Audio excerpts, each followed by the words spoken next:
In this video, I will show you how to add Trendline in Microsoft Excel like this. And also you can extend this Trendline. So firstly guys,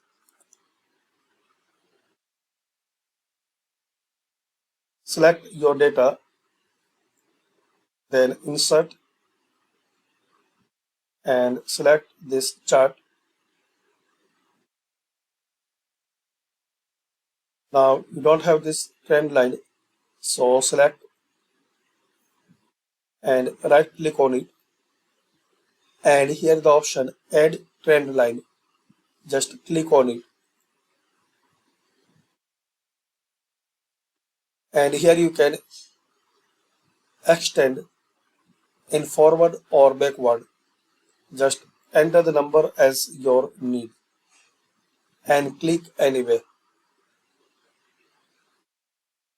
like this. So thanks for watching and comment this video useful for you or not.